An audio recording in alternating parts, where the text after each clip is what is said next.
yo vengo a ofrecer mi corazón.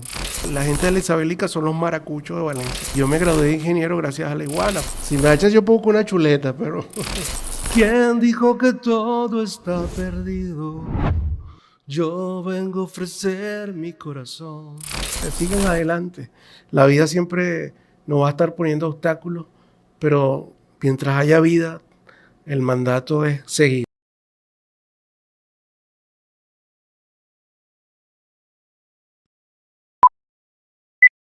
Kingdom Agency. Ideas brillantes que comunican. Executive Suite Valencia, FIK Pizzería, Guacara Trekking, Romina Store, Alcaldía de Valencia, Teatro Municipal de Valencia, Motor Compañía Anónima, De los que presente. ¿Dices tú? Digo yo. Hola amigos, bienvenidos una vez más a tu podcast. Dices tú. Digo yo. Así es, con Valeria Romina Y Adelis Castellanos. Hoy tenemos un invitado de honor. Me gustaría hablar un poco acerca de él porque es un ícono en lo que hace. Se ha remontado ante las vicisitudes de la vida, siendo un ejemplo para todos de cómo podemos convertir una limitación en un poder infinito para los logros. Licenciado en Educación, psicopedagogo, ferviente amante del arte, incursionando en este mundo desde que tiene uso de razón en el área musical y en las artes plásticas, específicamente porque es músico, dibujante, ilustrador. Como músico ha participado en bandas de rock pop, con presentaciones en el país en escenarios como el Teatro Municipal de Valencia o diversos sitios de espectáculos o locales nocturnos fuera del país, específicamente en Argentina. En las artes plásticas ha trabajado en diversas técnicas como el óleo, la acuarela, el creyón y el dibujo digital, con el cual ha desarrollado una serie de ilustraciones basadas en el rescate de nuestra identidad como figuras pertenecientes a una ciudad, a un país, titulada Íconos de mi ciudad. Ha plasmado diversos lugares de su ciudad natal, Valencia, así como personajes relevantes que han dejado huellas en su historia. Esta serie la ha presentado en las diferentes redes sociales con las que ha tenido gran alcance, así como se ha expuesto en importantes locaciones como el Centro de Artes Vivas Alexis Mujica, centros comerciales, posadas, clínicas, entre otros. Este año la exposición llega a la sede de la Academia de Historia del Estado Carabobo, algo que lo llena de orgullo y agradecimiento. Bienvenido, Marcelino Juárez. ¡Bravo! Gracias, muchas gracias. Tremendo invitado tenemos en el día de hoy, Marcelino Juárez. Y vamos a empezar, Marcelino, ¿cuándo comienza? Y vamos a hablar primero de la parte tuya como artista plástico, ¿no? Okay. ¿Cuándo comienza ese tema a llamarte del dibujo, de entrar en las artes plásticas? Bueno, realmente desde que tengo conocimiento, desde que me acuerdo, porque mi abuelo era pintor, ¿verdad? Y ya por ahí, tú sabes, el propio muchachito fastidioso, curioso, entonces yo veía todo el trabajo que hacía mi abuelo, los cuadros que él hacía, incluso recuerdo que en una oportunidad a él lo contrataron para hacer un mural en una iglesia y yo fui como su asistente fastidioso. Y ahí incluso le pedía poder tirar una pincelada, que él me lo permitía. Y bueno, desde ahí siempre, ¿no? Con lápiz, papel. Yo creo que me acuerdo que los juegos míos tenían siempre que ver con esto, ¿no? Yo desde muchacho, fíjate, yo agarraba los blogs de dibujo e iba haciendo historias. Iba como haciendo mis propias historietas, ¿no? Porque era muy fan de los cómics, ¿no? Que pasaban en la televisión. Incluso nosotros comprábamos lo que llamábamos los suplementos, ¿no? Que si Calimán, Condorito. Ya va, ahí aguántate un momentico porque ahí Que lo va a decir dices tú y Adelis. Se me cayó la cédula. No, ahí estamos navegando en aguas que conocemos que otras personas no. Ahora, digo yo, Marcelino, ¿cuándo naces tú y dónde? Yo nazco en Valencia, el 2 de septiembre del año de la pera. Así lo decimos para todos los que Sí. están fuera de la Sí, frontera sí, de sí. Venezuela. El año de la pera decimos cuando es un año muy distante, pero que no queremos decirlo. Ok, entonces de ese año de la pera estamos hablando de realmente suplementos. fue el año que el hombre llegó a la luna, 1969. Oye, excelente. Llegó el hombre a la luna y llegué yo aquí a la Tierra. Qué bueno, cerrando esa década de los 60, Exacto. arrancas tú. Exacto. Qué bueno. Entonces vives en esa época prematura, digamos, de niño, de muy niño, esa experiencia con tu abuelo. Sí. Y tu abuelo, cuéntanos un poquito, ¿cómo fue la influencia de tu abuelo en tu vida? Porque ya vemos que fue bien inspirador, ¿no? Sí, sí, sí. Pues eso, o sea, él era una persona muy bohemia en muchos aspectos y digamos que ese juego con los colores a mí siempre me motivó, me cautivó y era como, o sea, querer seguir los pasos, ¿no? Yo siempre tuve mucha influencia tanto por él como mi padre de crianza, que era sacerdote y que también él era músico, entonces por la parte musical mi papá me hizo que esa parte también fuera muy atractiva para mí. Entonces, digamos, mis dos viejitos siempre estuvieron ahí muy presentes y eran como mi imagen para seguir, ¿no? Marcelino, ¿cuándo decides ser ilustrador y en específico el por qué resaltar esas imágenes de la ciudad de Valencia? Sí. Fíjate, eso nace en pandemia. O sea que eso fue un tiempo bastante complejo, pero que a muchos nos hizo redescubrir cosas nuestras, ¿no? Yo, como ya tú lo dijiste, yo venía trabajando con las técnicas sobre todo el óleo sobre lienzo, que es, digamos, una de las técnicas que a mí siempre me ha gustado más. Sin embargo, bueno, por la cuestión de adaptarse, incluso de la manera de adaptarse económicamente, pude descubrir el dibujo digital. Entonces yo simplemente necesitaba, era una tabla de dibujo con un software, que de por sí yo trabajo con un software libre, y un lápiz electrónico, y a través de eso pues poder ir plasmando ideas, ¿no? Poder desarrollar ideas. Yo siempre quería como plantearme una idea donde todos pudiéramos conjugar, ¿no? Que todos nos sintiéramos identificados, contar historias donde todos nos sintiéramos involucrados. Entonces nos dije, bueno, ¿qué más que nuestra ciudad? ¿Qué más que nuestra Valencia, nuestra casa? Para ir contando incluso en sitios muy particulares que tal vez otras personas no se habían tomado la tarea de representarlas de una manera gráfica, y no solamente hacer esa representación gráfica, sino también contar la historia de todos esos lugares, que podían ser una panadería, puede ser una bodega, podía ser un hotel, ¿verdad? Porque uno cuando hablaba de íconos de una ciudad, lo primero que se te ocurre es que si la casa natal de un prócer de la independencia o una iglesia como la catedral, pero no, o sea, la historia nuestra está contada en los lugares que son la cotidianidad nuestra. Y con los que nos identificamos. Para Exacto. quienes no lo conocen, Marcelino, ¿a quiénes has tenido la oportunidad de ilustrar y cuáles han sido esos que te han marcado? Sí, bueno, fíjate tú, digamos de los lugares que yo he dibujado, de aquí a la ciudad de Valencia, como te digo, por ejemplo, Perecito, que era un restaurante, una fuente de soda aquí, que era muy, muy querida, conocida. Y no solamente cuando yo digo de una fuente de soda, restaurante, es, bueno, un sitio donde uno va a comer, es que era mucho más que eso. O sea, ahí se hacía una actividad que se llamaba la Peña Cultural, donde la gente iba a recitar los poemas, donde iban a cantar grandes artistas, donde se congregaban artistas como Braulio Salazar, el maestro Zabaleta, a contar sus historias. O sea, era un sitio donde había Para hacer arte. donde había mucha historia, mucho arte, ¿no? Entonces, Perecito nadie se había tomado la tarea de dibujarla, el bar La Guairita, y otros íconos de nuestra ciudad que han sido pues muy relevantes por muchos aspectos. Yo digo que, bueno, de los dos que más han impactado y que me han traído más satisfacciones, uno fue los bloques de la Isabelica. Pues yo digo que la gente de la Isabelica son los maracuchos de Valencia, porque son súper Regionalista. se sienten pertenecientes a su urbanización. Entonces, al yo hacer esa ilustración de los bloques, resaltar lo bonito que hay en esa comunidad, pues me escribió muchísima gente, comentó, la gente de verdad se mostró muy agradecida. Y lo otro fue el autobús de la Universidad de Carabobo, mejor conocido como La Iguana.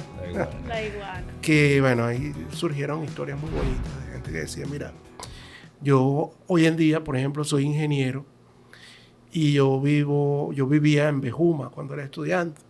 Y yo me gradué de ingeniero gracias a La Iguana, porque si La Iguana no hubiera estado a nuestra disposición para dirigirnos de Bejuma acá a la universidad, no hubiera podido graduarme. Entonces, son historias. Historias. Yo conocí a una muchacha en La Iguana y fuimos conversando, hicimos amigos y después fue mi esposa.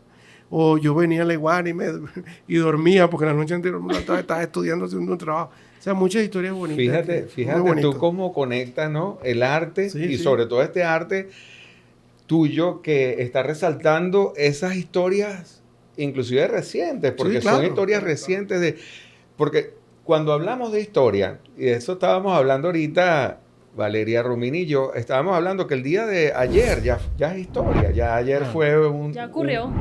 Una vivencia, ¿no? Ahora, fíjate en ese conectarte, porque está esa parte urbana, está sobre todo la parte urbana, pero Valencia muestra un abanico de opciones históricas, icónicas, importantes para Venezuela inclusive. Cuando tú captas, porque fíjate, definitivamente hay que tener como la antena parabólica, así digo yo, para los que la conocieron. Sí, la antena parabólica para poder enfocarte en algo específico como los bloques de la Isabelica. Sí. O sea, que fíjate lo interesante de la visión para tú llegar y decir, voy a plasmar esto. Y eso trae como consecuencia un movimiento de toda la gente que de alguna manera o vive o vivieron, porque tú no sabes hasta dónde impactas. Sí. Entonces, lo interesante es esa visión. ¿Dónde viene, de dónde sacas tú la visión para crear? Sí. Bueno, fíjate tú, al principio era algo de mis propias vivencias, ¿no? Mi propia experiencia, de las cosas que tal vez a mí me marcaron. Y a veces indirectamente, ¿no? Porque, por ejemplo, por decirte, había lugares que yo ni siquiera había entrado, pero que yo pasaba todos los días por ahí y ya formaban parte de mi cotidianidad. O sea, los veía ahí que de repente ya no existen y hasta uno los extrañaba o los extraña. Uh-huh. y ninguna nunca entró ahí, ¿no? Entonces, digamos que eso de verdad que era algo que a mí me motivaba mucho plasmarlo. Sin embargo, como esto fue creciendo, mucho más de lo que yo incluso llegué a pensar que iba a crecer, mucha gente me daba ideas, o me sigue dando ideas.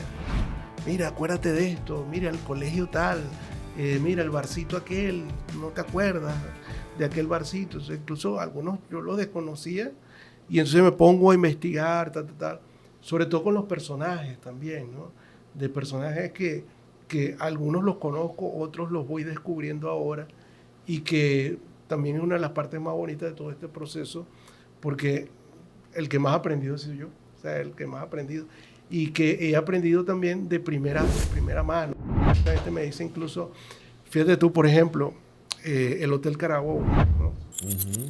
Ahí me contactó la gente que administró ese hotel y que incluso no viven ahorita en Venezuela. Entonces me hicieron muchos comentarios acerca de lo que era ese hotel, la importancia de ese hotel. Y después incluso me pidieron una copia de esa ilustración y ahora la tienen allá en España, donde están ellos ahorita. Fíjate lo que yo te estoy diciendo y hablábamos de eso. De ese romper inclusive con el paradigma de que, aunque estamos en Valencia, sí, eres universal. Claro. Porque las experiencias de vida, nosotros...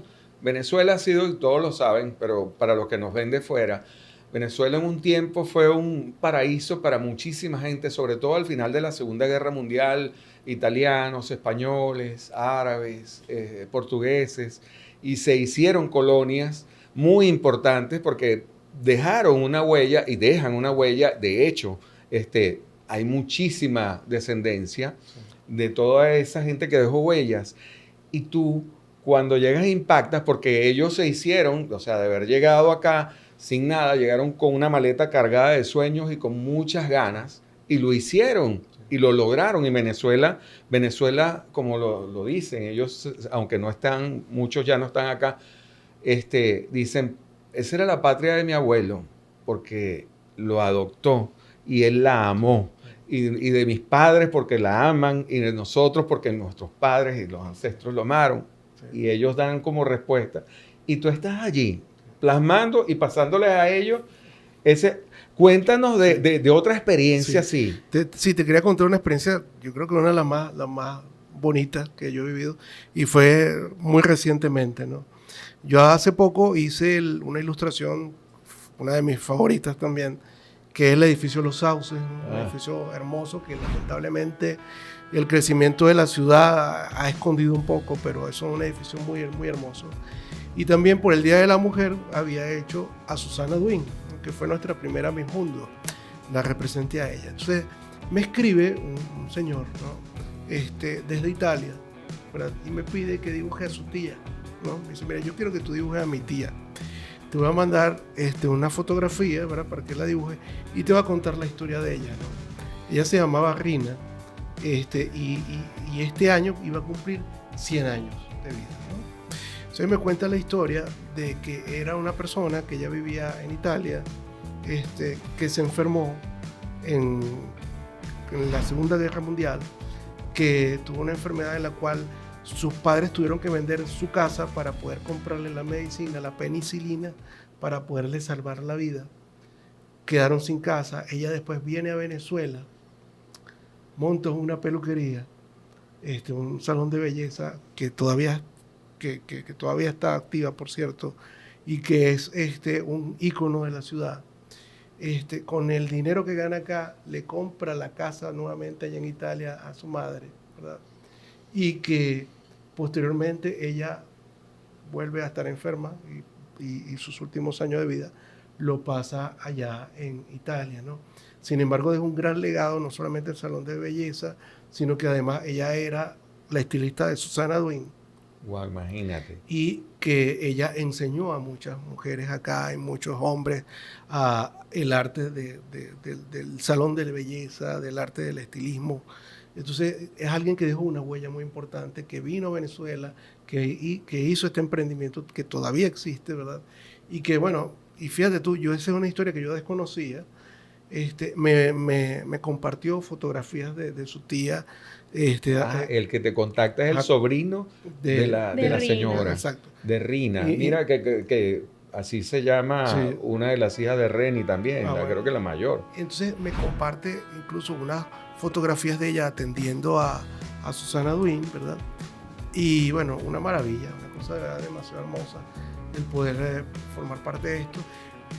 Me llueven los comentarios de la gente que recordándola con mucho cariño. Entonces, fíjate, ese es el tipo de historia que para mí de verdad que son enriquecedoras. Yo aprendo, crezco, me lleno de esa energía tan bonita de toda esta gente que ha hecho crecer a nuestro país. Yo digo, bueno, fíjate, otro ejemplo así rapidito, para mí el valenciano más valenciano que existe ni siquiera nació aquí en Valencia, ni siquiera en Venezuela, que es Concheto Di Tomasi, ¿no? De la heladería Olimpia y fundador del Valencia Fútbol Club. Imagínate. Estuvo de cumpleaños hace poco, ¿no? Bueno, compartiendo con él. Bueno, Valeria, bien, y fíjate tú cómo celebró el cumpleaños Concheto, regalándole los helados aquí a Valencia. O sea, él invitó a toda Valencia a celebrar el cumpleaños con él en su heladería, regalándole los helados. O sea, eso no lo hace nadie. Disfrutando desde su lugar favorito. Marcelino, ¿te has puesto a pensar en la influencia que tiene el arte? Y esto, ahí vengo con el digo yo, para hablar un poco de mi generación.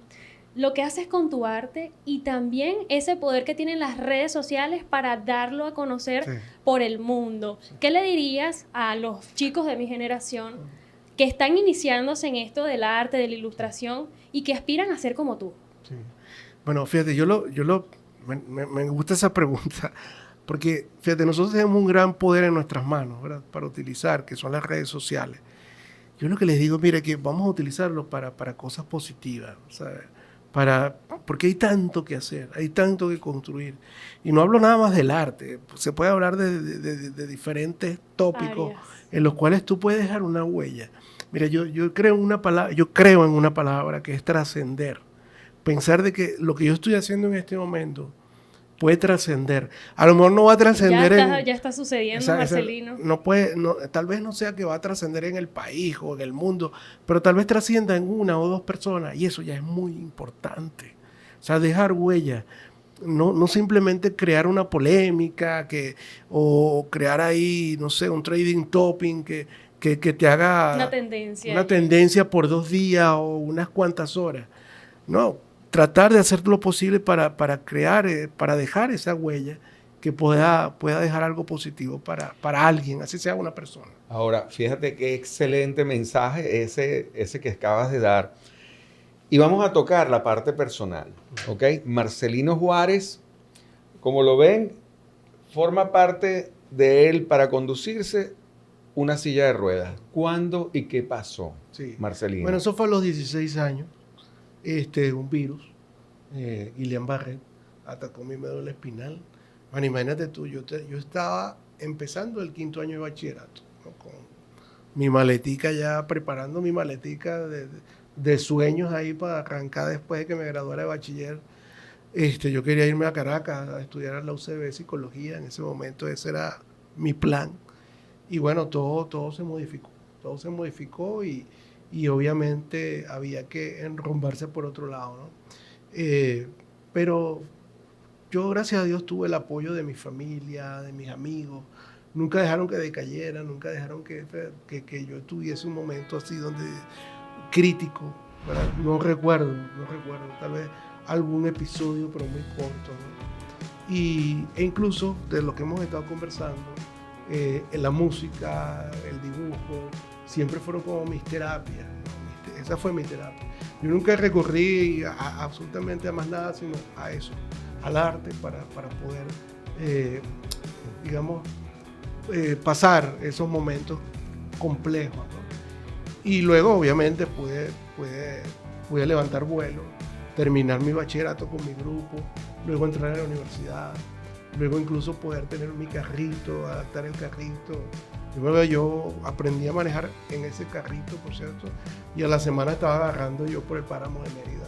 Dios mío, Marcelino. Sí, o sea, no tenía ningún. Muchacho, no ve peligro. No. Mira, de todo eso estábamos hablando, de la maletica de los sueños, de cuando vas, ¿verdad? Sí, de hecho, a eso iba. ¿Cómo hiciste para enfrentar esta situación? Y si la psicología, que era la carrera que querías estudiar en su momento, tuvo algo que ver en eso que viviste cuando sufriste de la enfermedad. Sí, no, absolutamente. Yo creo que la psicología fue la psicología del arte, por como te digo. O sea, yo recuerdo que cuando había algún pensamiento negativo que me llegaba, yo me ponía mis audífonos y me ponía a escuchar la música que yo amo. E incluso, te cuento, o sea, hay una agrupación venezolana que yo siempre amé, que era muy jocosa, era como los Lelutiers. Los Lelutiers son argentinos que hacen una música con las canciones, a pesar, tienen una gran calidad musical, pero sus letras son muy jocosas, ¿no? Nosotros teníamos una banda que se llamaba, en Venezuela, que se llamaba El Medioevo, y yo era muy seguidor del Medioevo, entonces yo los escuchaba y me reía, o sea, yo como me encerraba en mi mundo o me ponía a pintar. ¿Y ya eras músico en ese momento? ¿O? Sí, ya yo era. Incluso fíjate tú que la vuelta que da la vida, después yo me hice amigo de algunos miembros del Medioevo, ¿no? Incluso llegué a trabajar indirectamente con uno de ellos, ¿no? Chile Veloz en la radio universitaria. Qué bonito es cuando los escuchas y te imaginas, ay, Sí. y qué hermoso todavía, Sí, claro. cuando después tienes la oportunidad de compartir con esos artistas. Exactamente, sí. Pimpi Santiesteban, Anita Valencia, que es una gran amiga mía actualmente. O sea, yo tengo mucho que agradecerle a la música y al arte en general, porque fueron mi terapia. Fíjate, vamos a pasar, porque es polifacético. Ahí es donde yo Marcelino digo... hace de todo. Sí, te haces universal. ¿Universal en qué? En el arte. Ahora vamos a pasar a la música, porque ya vienes tú dando también los primeros acordes de que la música también te ayudó y nos ha ayudado en algún momento, porque... Claro. Nuestra medicina. Sí, las enfermedades de nosotros, y digo las enfermedades de nosotros porque todos hemos tenido y tenemos y tendremos algún tipo de enfermedad que nos limitan, están aquí. Esas son las más peligrosas, las que están acá. Esas que nos dicen, tú no puedes, esas que nos dicen, ese miedo que tienes, ese es el que te va a controlar, el que te va a dominar. Pero fíjate que tú con tu arte, tú llegabas en ese momento donde esa mentalidad delimitante llegaba y se sobreponía con la música. ¿Cuándo te haces músico y qué es lo que te hace hacerte músico? ¿Cómo sabré quién eres? Me amas oscuras. Sí, no, bueno, igual, desde muchachito. Como te El dije, mismo abuelo, no me digas. No, ya con mi papá de crianza, que era sacerdote, él era tecladista, entonces de la iglesia, él tocaba, entonces después, digamos que me pasó la batuta, entonces yo era el que tocaba en los matrimonios, en las misas, por ahí empezó todo, ¿no? Luego empecé a estudiar música como tal, pero para serte sincero, al principio no me gustaba mucho. Pues yo me sentía así como que le llegaban las visitas, mire, para que el muchachito le toque la visita. No falla, no O falla. sea, me parecía muy fastidioso eso. Quiero hacer un paréntesis, te voy a atrapar ahí. Ahí después seguimos esa historia, porque me has dicho de tu padre, que ha sido padre de crianza y era un sacerdote. Sí. Era. Cuéntanos Cuéntanos de esa historia. Sí, sí. Bueno, muy emotiva, aunque ese viejito para mí lo era todo, ¿no? Lo sigue siendo, ¿no? Porque sabes que, y voy a lo mismo que me preguntaba Romina, o sea, uno deja una huella. Él dejó una gran huella en mí y en mucha gente que lo conoció. Él era para mí todo, o sea, él me dejó todo. Yo digo siempre que yo soy una mala copia de él. Más allá de lo religioso, porque lo de sacerdote ni siquiera yo lo veo así, yo lo veo como un papá simplemente, ¿no? Él incluso, él era como un abuelo, porque él crió a mi papá. Lo que pasa es que mi papá fue un poco ausente, ¿no? Y al final, él fue más que un abuelo, yo lo siento y lo veo como una imagen más paterna que de abuelo, ¿no? Él me hizo que me enamorara de la música. Incluso él siendo español, digamos que él quiso empaparse con todo esto de Venezuela. Hay algo que yo siempre cuento que para mí es muy significativo. Uno de los días donde yo lo vi más feliz a él fue el día que le llegó la nacionalidad venezolana. Y él a todo el mundo le enseñaba esa gaceta. Qué emoción. Y la cédula venezolana. Qué orgullo. Un ¿no? orgullo muy grande. Eso digo, mira, eso nos deja a nosotros un gran aprendizaje, ¿no? Una persona que era española y que para él uno de sus momentos más importantes de la vida era poder decir, soy venezolano. A veces le preguntaban al padre, ¿usted es español? Y él le decía, ¿cuántos años tiene usted, muchacho? Entonces él decía, no, yo tengo 20 años. Bueno, yo tengo 50 y pico. Entonces yo soy más venezolano que usted. Él le decía, o sea, él se sentía muy orgulloso de ser venezolano. Y eso también a mí me lo enseñó. Incluso, fíjate, yo soy magallanero. Somos. Yo también. Sí. Ay, menos mal. Aquí estamos sacándonos y los trapos. Muy buena gente. Los caraquistas, tranquilos. Magallaneros aquí. Esos gaticos, bueno. Bueno, y fíjate, yo soy magallanero porque él fue el que me acercó a eso, ¿no? Y él era estoy hablando de español, o sea, que lo de él era el fútbol, pero él se quiso empapar con ese amor que teníamos los venezolanos al béisbol, ¿verdad? Y a pesar que fueron los peores años en Magallanes, porque fueron los años 70, donde fue un desastre, que no clasificábamos, llegamos después de la ambulancia. Esos fueron los años donde yo me sentí más identificado con el equipo. O sea, y fue gracias a él. O sea, él me enseñó desde amar un equipo de béisbol hasta amar a mi país como lo he amado. Qué bonito Excelente. cómo te dejó esa enseñanza Sí. y cómo es el considerarlo tu padre, Sí. más allá de que fuera una figura mayor, Sí, sí. considerarlo como tu figura paterna. Ah. Y quiero hacer un paréntesis yo también, digo yo, porque ya que eres magallanero, yo quiero pedirte un obsequio, así como te lo han Ok. pedido a través de las redes sociales, Ok. yo también quiero pedir mi obsequio, y ese es, mi abuelo fue el compositor de las canciones del Magallanes. Caramba. Pedro Rojas, y yo quisiera ver una ilustración Claro de mi que sí, abuelo. claro, Siento claro. que eso sería algo para mí maravilloso recibirlo Mucho más que merecido. de la mano de Marcelino Juárez. Claro que Así sí, que ya ya lo te podemos comprometí. No, buenísimo, buenísimo. Bueno, fíjate, esos son los casos, ¿verdad? Como esta señora del salón de belleza, donde uno contacta con el familiar y el familiar me dice, mira, yo soy, ¿ves? Tal cual lo que está sucediendo ahorita con Romina. Y obviamente sería algo maravilloso poderlo plasmar a Y para él. mí un honor recibir No, esa Y ilustración. proyectarlo. El honor es mío. Y proyectarlo, porque más allá de que fuesen magallaneros o no, en el tiempo en que Lavillos, Caracas Boys, era pues nada, esa orquesta, la orquesta que movía junto con los melódicos, pero en Lavillos, que Villo Frometa, el maestro, le dedicara canciones a nuestro equipo y que las bailaran en Caracas. O sea, imagínate tú hasta dónde llegaba y esas canciones escritas por tu abuelo. Que es carabobeño, entonces ahí es donde uno no sabe, quizás están los que piensan que es directamente de Lavillos y no, viene de un carabobeño. Claro, compositor. Claro, y Villo era magallanero porque acuérdate que Magallanes era un equipo de Caracas. Era de Caracas, sí, de los Magallanes Magallanes de Catia. Exacto, exactamente. Incluso fíjate, Magallanes de Catia es la urbanización que tiene el nombre por el equipo. Por el equipo. No es al revés. Así es. No es al revés. Y Magallanes llega aquí a Valencia, casualmente el año que yo nazco. Exactamente. O sea, y gana la Serie del Caribe. La temporada 67-68 fue eso, la 68-69. Una de esas dos temporadas, Magallanes se quedó sin béisbol. Sí. Valencia se quedó sin béisbol.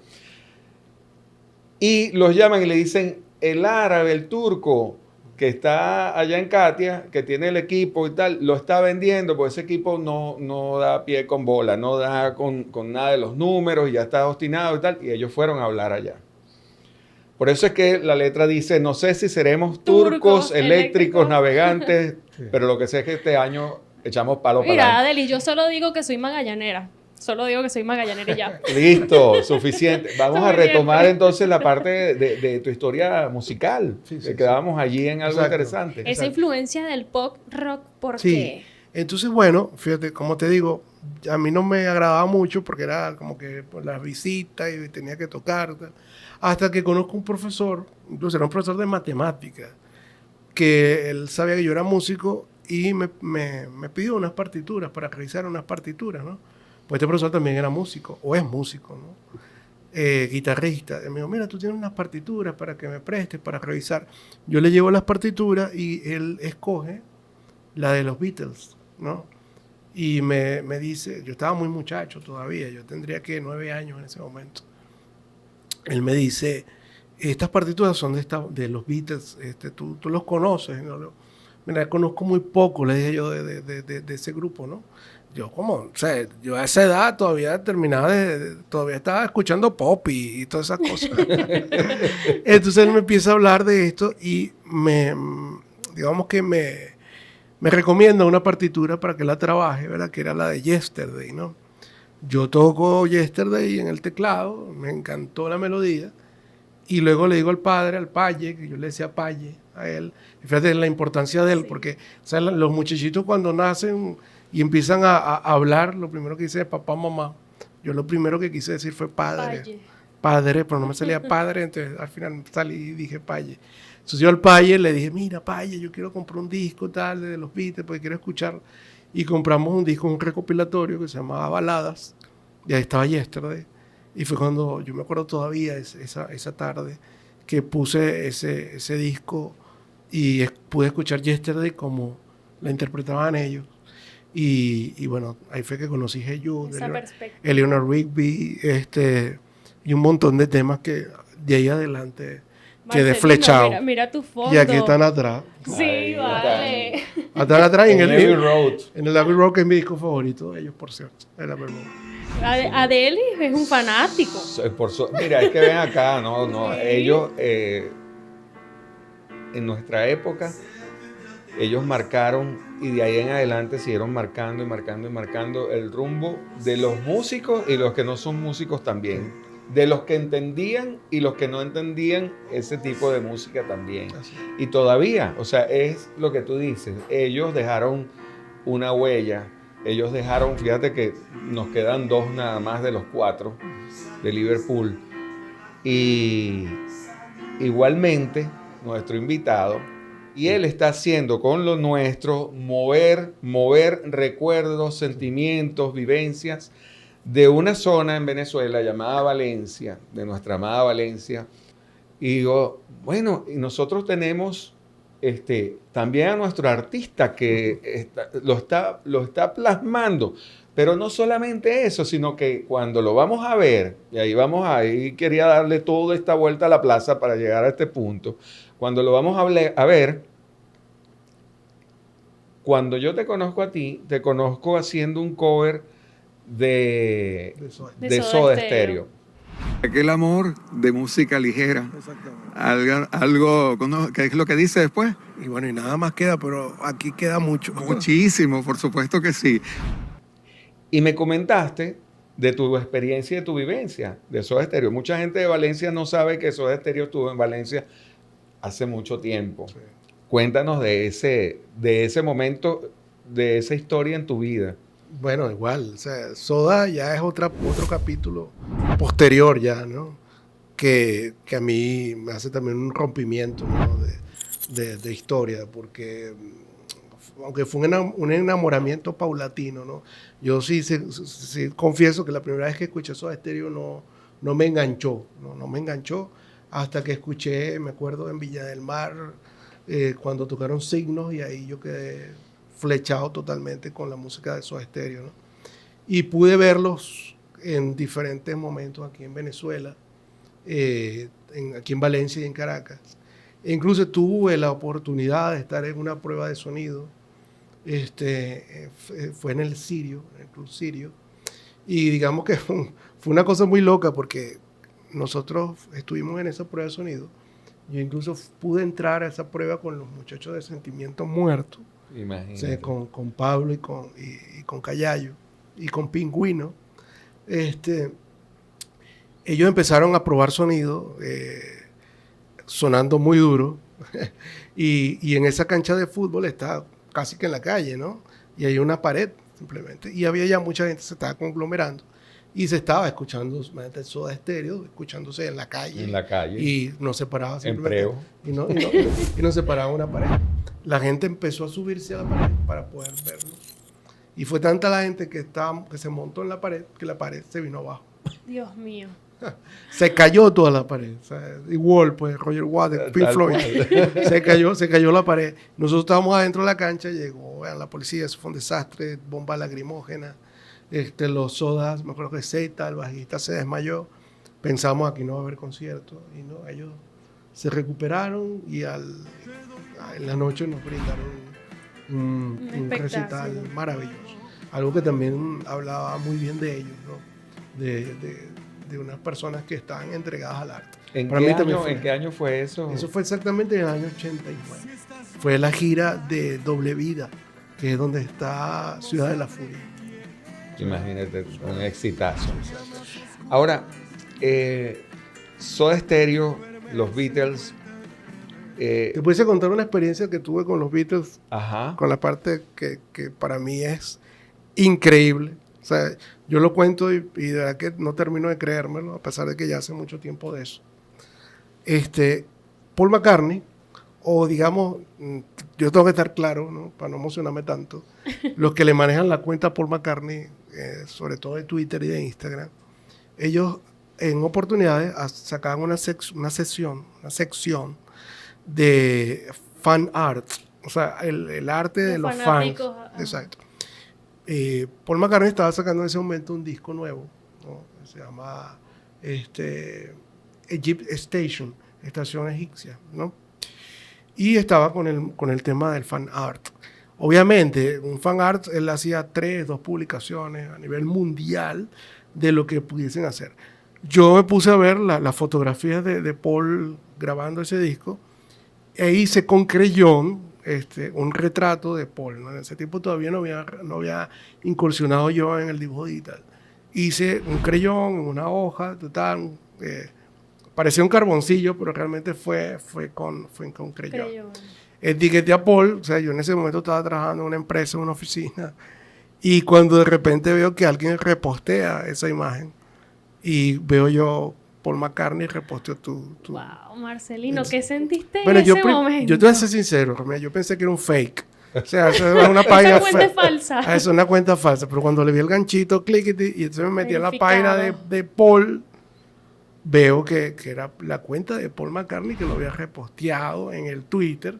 Luego yo lo publico también en mi cuenta de Instagram y le dan un like y lo comparten en la historia de la cuenta de Paul McCartney. Esa es una cosa que yo todavía no me termino de reponer de esa emoción. No creo que eso se supere. Yo que tú, digo yo, tomo el captura y lo coloco luego en un cuadro, en una pared. Yo le digo a los amigos míos Beatlemaníacos que, bueno, nosotros vivimos en un país que a pesar que habemos muchos amantes de esta música, no es lo más preponderante, ¿no? Tal vez si esto hubiera sucedido con un artista más en boga, y digo más en boga a nivel de moda, de tendencia, a mí me hubiera repercutido un poco más, ¿no?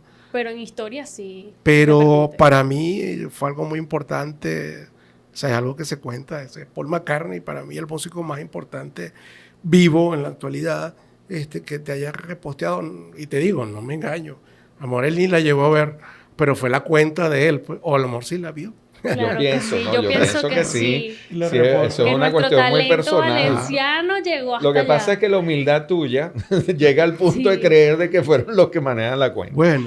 Ahora, mira hasta dónde llega, ¿no? Sí. O hasta dónde has llegado tú con el arte. ¿Y a dónde quieres llegar? Ahora, eso es hasta dónde has llegado. ¿A dónde quiere llegar Marcelino Juárez? Mira, hasta donde me lo permite papá Dios. O sea, yo simplemente lo que hago es mantenerme activo, constante. La vida cada vez me da más sorpresas. Cada vez suceden cosas que yo no me espero. Yo nunca hubiera imaginado que, por ejemplo, que todos estos dibujos que yo estoy haciendo llegaran tan lejos. Hubo un año donde Magallanes, por cierto, me pidió utilizarlos para hacer un calendario para la Fundación Magallanes. Ese año el calendario de Magallanes fue con mis dibujos y ese año quedaron campeón. Entonces yo decía, bueno, quedaron campeón. La suerte de Marcelino. No, o sea, exacto, no fue por mi dibujo, pero tampoco, no lo niego ni lo afirmo. Pero algo tuvo que ver ahí. Sí. Ya, vamos a tocar Marcelino para ver qué se nos pega. Y bueno, o sea, son sorpresas que da la vida. Yo lo que me mantengo activo, haciendo cosas, tanto con la música como con las artes plásticas. Y yo creo que toda la vida tiene que ser así, ¿no? Simplemente hacer, estar ahí presente, como decía Pablo Picasso, hay que estar siempre activo para que la musa llegue. La musa llega, pero te tiene que encontrar trabajando. Así es. Adeli, y Marcelino no solo es músico, ilustrador, sino que también es deportista. Sí. Has involucrado el deporte en tu vida. ¿Cuándo fue y cómo fue esto, Oye, Marcelino? ahí sí me estoy desayunando. Ajá. Cuéntanos. Sí, bueno, eso fue un momento complicado de mi vida, por cierto, que fue el año que murió mi papá, mi padre. Digamos que eso sí fue un golpe muy fuerte, más que el tema de la sillita y todo esto. Aparte que sucedieron otras cosas, ¿no? Como la separación de mi esposa, la muerte de una gran amiga también. Eso yo de verdad emocionalmente estaba muy bajo. Yo estaba trabajando en ese tiempo como subdirector del aula hospitalaria del Hospital Carabobo. Había un aula, o existe un aula, donde se hace apoyo pedagógico a los niños que están hospitalizados. Entonces, y al lado de nosotros estaba el área de los niños con cáncer. Y ellos tenían una caminata. Y me invitaron a mí para esa caminata. Yo me inscribí y eran como 5 kilómetros. Una caminata de 5 kilómetros. Yo estuve ahí, en esa caminata, que casualmente de paso nos cayó un palo de agua. O sea, yo estuve en todo ese palo de agua. Y en ese trayecto yo reflexioné tanto de la vida y también me di cuenta que era como un resumen de lo que es la vida. O sea, tú arrancas sin saber lo que te espera. En el recorrido te puedes conseguir que te puede caer en un palo de agua, y tú puedes llegar y pensar, ¿qué hago en este momento? ¿Me rindo? ¿Me retiro? ¿O sigo hasta la meta? Y luego que llegas a la meta te das cuenta que lograste algo importante y que es algo que te llena mucho de satisfacción. Eso a mí de verdad que me llenó mucho y dije, yo quiero más de esto. Entonces, bueno, ya empecé a buscar más carreras, entré a 10 kilómetros, después a media maratón. Pues la gente cuando dice, no, me voy a meter en un maratón, no, ya.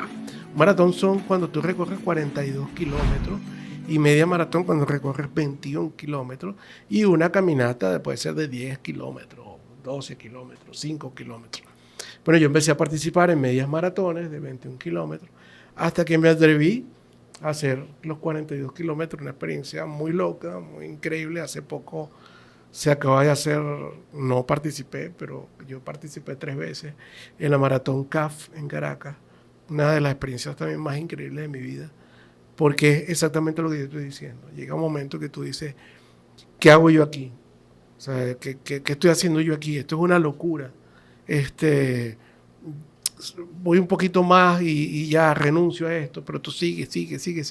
Y cuando llegas a la meta y cruzas de la meta, tú sientes la realización de un objetivo tan representativo, tan simbólico, y que te hace pensar, bueno, así tiene que ser mi vida. A pesar de que llegue momentos que sean tan cuesta arriba, yo tengo que seguir adelante. Y con obstáculos yo tengo que seguir adelante. Y bueno, es algo que a mí me enamoró. Fíjate, lo que es el running. Qué interesante, ¿no? Y la vivencia y el concepto, ¿no? De cómo hacerlo. Más allá que ponernos el límite que está en ese fin que uno quiere lograr, en esa meta, está en cómo te preparas para cada momento para que lo disfrutes. Porque si te llueve, disfruta la lluvia. Si te sube la pendiente y ya no tienes fuerzas, disfruta cada respiro y cada paso. Este podcast que le estamos llevando a ustedes, y esperemos de que si uno de ustedes es impactado por la vida de él, por la experiencia de lo que él nos está contando y lo que nosotros estamos resaltando aquí, yo creo que está cumplida la meta y el objetivo de este podcast. No esperes a tener todo para empezar. Empieza con lo que ya tienes y con eso es suficiente para que el camino se vaya dando y el recorrido te va diciendo qué es lo que tienes que sacar en tu fortaleza, qué es lo que tienes que aprender de lo que estás viviendo en cada momento y disfrútalo. ¿Qué momento ha sido más importante para Marcelino Juárez en la música y por qué? Fíjate que una vez me preguntaron eso, ¿no? Mira, yo he tenido grandes oportunidades. Yo pude tocar en Argentina, en un teatro increíble de Mendoza. He podido tocar acá en el Teatro Municipal de Valencia.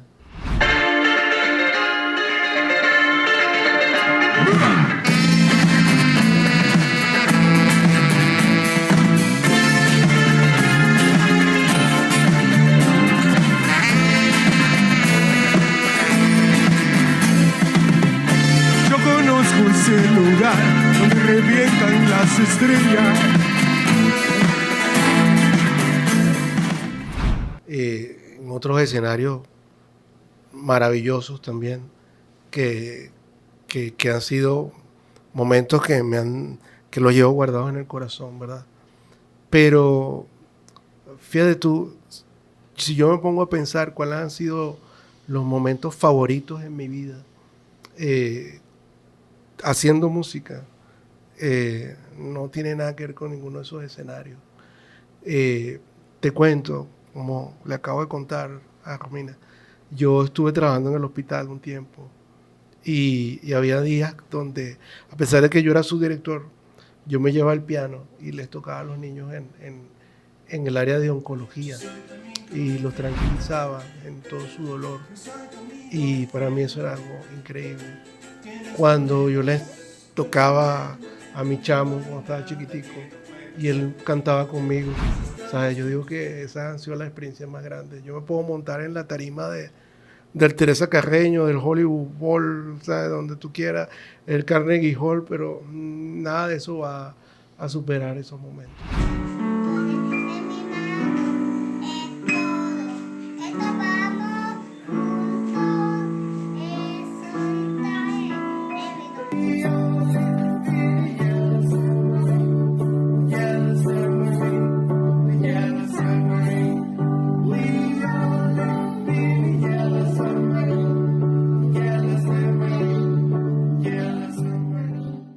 Qué bonito, Marcelino, como ves la simplicidad en momentos mágico. Y Sí. cómo eso te identifica a ti, cómo lo llevas en la Sí, memoria, en sí. los recuerdos, cómo eso es tan gratificante, e incluso para considerarlo como el momento más importante en la música. Así es.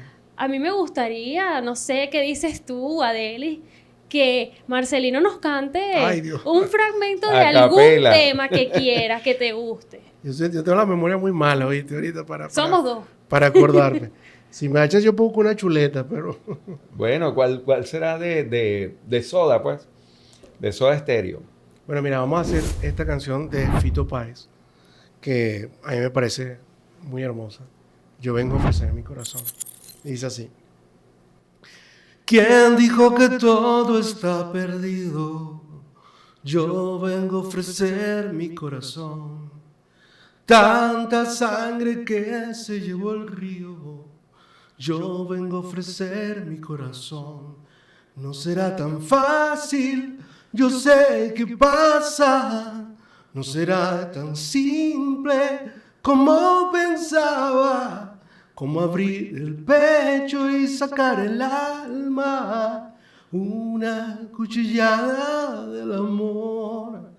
Luna de los pobres siempre abierta. Yo vengo a ofrecer mi corazón como un documento inalterable. Yo vengo a ofrecer mi corazón y uniré las puntas de un mismo lazo y me iré tranquilo, me iré despacio y te daré todo y me darás algo que me alivia un poco más. Cuando no haya nadie cerca o lejos, yo vengo a ofrecer mi corazón. ¡Wow, Marcelino!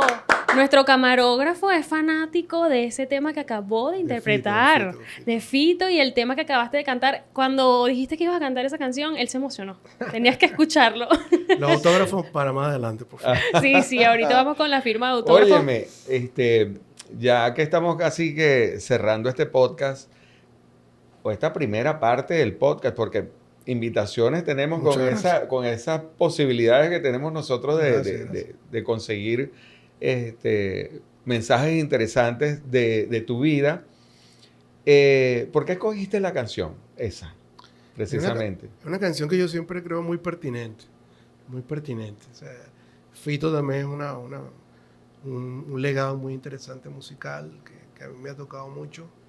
Y ese tema a mí me parece que describe mucho lo que queremos nosotros, ¿no? Que a pesar de cualquier momento complejo que pueda tener el país o el mundo, nosotros cada uno puede dar su granito de arena, podemos ofrecer nuestros corazones para hacer nuestra parte. Marcelino, ya es momento de despedirnos, pero antes nos gustaría que nos compartas un mensaje, bien sea alrededor del arte, de la música, del deporte, pero para finalizar el capítulo de hoy.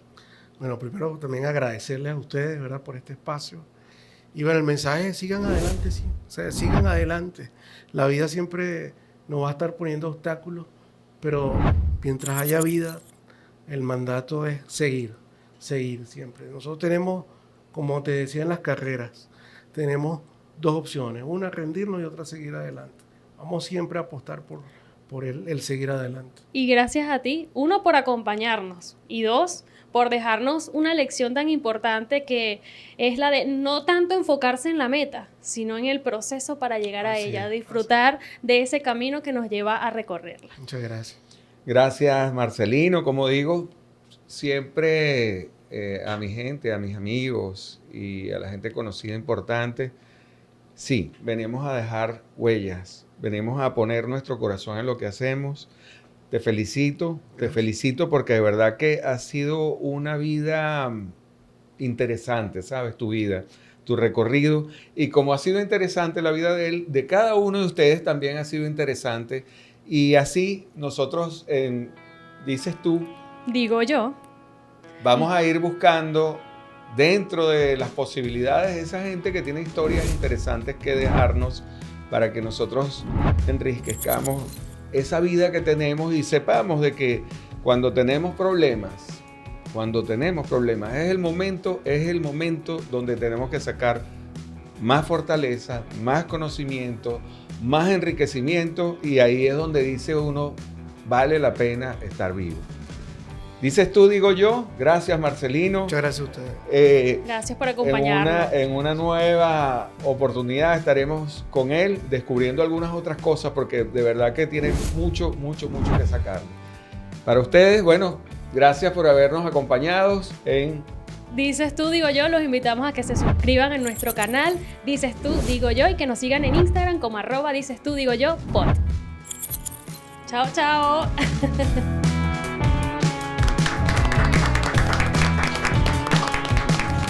Kingdom Agency. Ideas brillantes que comunican. Executive Suites Valencia, FK Pizzería, Guacara Trekking, Romina Store, Alcaldía de Valencia, Teatro Municipal de Valencia, Motor Compañía Anónima, De los que presentaron Dices tú. Digo yo.